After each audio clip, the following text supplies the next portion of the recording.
আসসালামু আলাইকুম dear viewer, software YouTube চ্যানেলে পিএইচপি অবজেক্ট ওরিয়েন্টেড প্রোগ্রামিং ওপি টিউটোরিয়াল সিরিজে আপনাকে স্বাগতম। এই ভিডিওতে আমরা ইন্টারফেস ক্লাসের ইউজ দেখব। ইন্টারফেস ক্লাসকে ইমপ্লিমেন্টস করে অন্য ক্লাসে ইউজ করতে হয়। ইন্টারফেস ক্লাসের মেথডের কোনো বডি পার্ট থাকে না। তো চলুন আমরা কাজ করতে করতে বিষয়টি বোঝার চেষ্টা করি। তো আমি জাম্প ওপেন করে অ্যাপাচি মাইস্কিউএল স্টার্ট আছে কিনা দেখে নিলাম।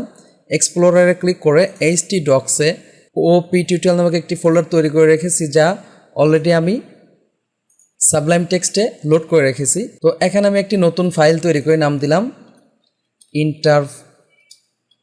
Interface class dot PHP control S, save যে কোনো নামই দেওয়া যায়, পিএইচপি।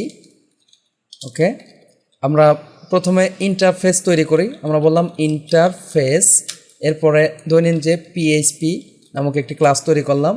তো আমরা কি বলেছিলাম যে ইন্টারফেস ক্লাসের যে মেথড থাকে তার কোনো বডি পার্ট থাকে না। যেমন আমি এখানে বললাম পাবলিক ফাংশন, জাস্ট আমরা বললাম প্রোগ্রাম।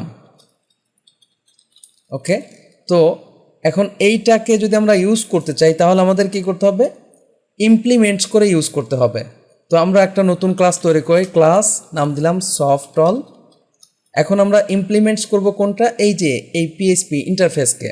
তাহলে আমরা বলি ইমপ্লিমেন্টস কিওয়ার্ডস ইমপ্লিমেন্টস, ওকে, পিএইচপি। এখন এর ভিতরে আমাদেরকে অবশ্যই এই মেথডটাকে ইউজ করতে হবে। তাহলে অর্থাৎ মেথডটাকে আমরা ওভাররাইড করে ইউজ করব। তো আমরা বলি public function program, okay, echo PHP is a programming language. Okay, আমি যে কোনো কিছুই লিখতে পারতাম, জাস্ট এটাই লিখলাম। এখন এটাকে আমরা কি করি? অবজেক্ট তৈরি করে ইউজ করি। আমরা বললাম সফটওয়্যার। ইন্টারফেস ক্লাসের সরাসরি অবজেক্ট তৈরি করা যায় না। ওকে, তো আমরা তাহলে এবার আমাদের মেথডটাকে কল করি প্রোগ্রাম কন্ট্রোল এস। এখন যদি ফাইলটা আমরা রান করি, লোকাল হোস্ট ওপি টিউটোরিয়াল, ওকে, এই যে দেখুন interface class PHP is a programming language, এটা কিন্তু আমাদের চলে আসছে জাস্ট এই জায়গা থেকে। তো এখানে আমরা আরও একটি মেথড তৈরি করি, পাবলিক ফাংশন, আমরা বললাম display, okay, echo software YouTube channel H1 control S. তো এটাকে এখন আমরা কি করতে পারবো? এখানে ইউজ করতে পারবো ডিসপ্লে কন্ট্রোল এস রিলোড। এই যে দেখুন সফটওয়্যার ইউটিউব চ্যানেল। এখন এইটাকে যদি আমরা বাদ দেই, দেখুন কন্ট্রোল এস, এক্ষেত্রে কি হয়?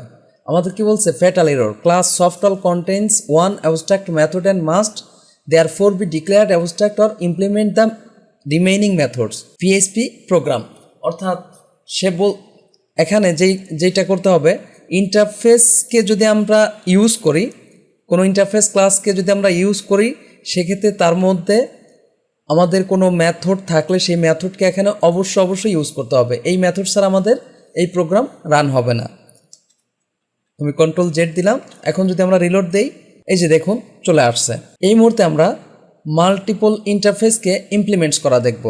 তো আমি এটাকে আপাতত উঠিয়ে দিলাম। উঠিয়ে দিয়ে এখানে আরও একটি ইন্টারফেস নিলাম, ইন্টারফেস, তারপরে আমরা বললাম দৈনিক যে HTML বললাম, ওকে, এখানে আমরা বলি পাবলিক ফাংশন, জাস্ট আমরা বললাম ওয়েব, ওকে। আরও একটি ইন্টারফেস আমরা নেই, ইন্টারফেস দৈনিক, এটাকে আমি CSS বললাম, পাবলিক ফাংশন, আমি এটাকে বললাম স্টাইল, ওকে।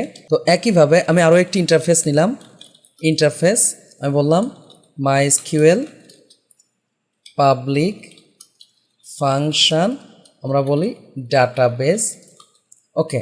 এখন এই যে চারটা ইন্টারফেস আমরা ডিক্লেয়ার করছি, এই চারটাকে আমরা এখন ইমপ্লিমেন্টস করব একটা ক্লাসের মধ্যে। সেটা কিভাবে? আমি এখানে বলি ক্লাস সফটওয়্যার, ওকে। এখন আমরা বলবো ইমপ্লিমেন্টস।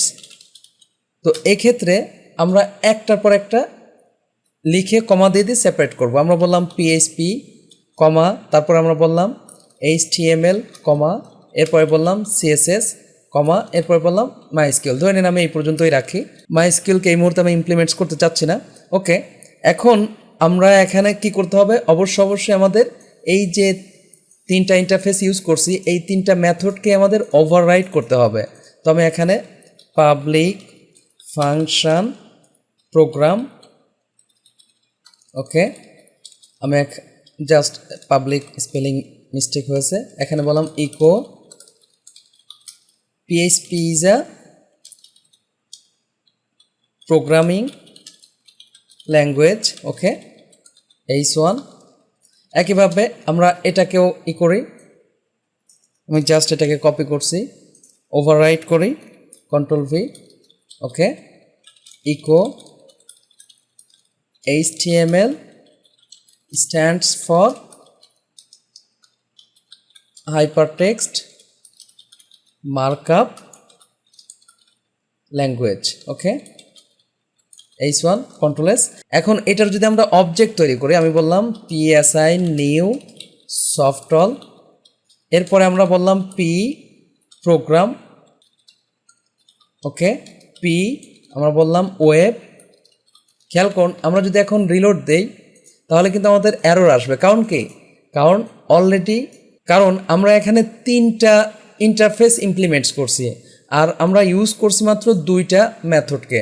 আমাদের কিন্তু আরও একটি মেথড ওভাররাইট এখানে করে নিতে হবে। তাই আমরা যেহেতু যদি 2টা নিতাম, খেয়াল করুন, আমরা যদি সিএসএস বাদ দিয়ে দিতাম তাহলে কিন্তু আমাদের কোনো এরর আসতো না। এই যে দেখুন, PHP is a programming language, HTML stands for, এটা কিন্তু আসছে। কিন্তু যদি আমরা সিএসএসকে ইমপ্লিমেন্টস করি তাহলে অবশ্যই এর মেথডকেও ওভাররাইট করতে হবে। তাহলে এখানে আমরা কন্ট্রোল ভি দিয়ে বললাম echo CSS is used for styling purposes, okay, একটা কিছু আমরা দিলাম, কন্ট্রোল এস। এখন যদি এইটা আমরা ইউজ নাও করি তাহলে কিন্তু আমাদের আউটপুট আসবে, কোনো প্রবলেম হবে না। কিন্তু যদি এটা না থাকতো তাহলে কিন্তু আমাদের ফ্যাটাল এরর আসতো, বুঝতেই পারছেন। এখন এটাকে আমরা ইউজ করে এখানে পি আমরা বললাম সিএসএস নয়, এখানে হবে স্টাইল, কন্ট্রোল এস, রিলোড। এই যে দেখুন, CSS is used for styling purposes. এখন আমরা যদি মাইস্কিউএলকে এভাবে ইমপ্লিমেন্টস করি তাহলে আমাদের কি করতে হবে, অবশ্যই এটাকেও আমাদের ওভাররাইট করতে হবে। তো আমি যদি এখন রিলোড দেই, দেখুন আমার কিন্তু এরর আসবে, কারণ আমরা এটাকে এই মেথডটাকে ওভাররাইট করি নাই। তো এটাকে আমি নিয়ে আসলাম, নিয়ে এসে এখানে কি করলাম, পাবলিক ফাংশন, আমরা কি বলি, ডাটাবেস, ওকে, ইকো জাস্ট ডাটাবেস বললাম, কন্ট্রোল এস, রিলোড দেই। দেখুন আমাদের এই 3টাই এখন কিন্তু কল হয়েছে। তো এটাকে এখন কল করতে চাইলে তো আমরা জাস্ট কি বলবো, P database, control S, reload. এই যে দেখুন ডাটাবেস। তাহলে আমরা বুঝতে পারলাম যে ইন্টারফেস ক্লাসকে ইউজ করতে অবশ্যই ইমপ্লিমেন্টস ইউজ করতে হয়। আর ইন্টারফেস ক্লাসকে ইমপ্লিমেন্টস করলে ইন্টারফেস ক্লাসের মেথডকে অবশ্যই এখানে ওভাররাইট করে নিতে হবে, অন্যথায় আমাদের এরর আসবে। আর ইন্টারফেস মেথডের ক্ষেত্রে আমরা কি দেখলাম যে এর কোনো বডি পার্ট থাকে না। তো আশা করি বুঝতে পারছেন যে কিভাবে ইন্টারফেস কাজ করে থাকে। সামনের ভিডিওতে আমরা অ্যাবস্ট্রাক্ট ক্লাস কিভাবে ইউজ করতে হয় সেই বিষয়টি দেখব।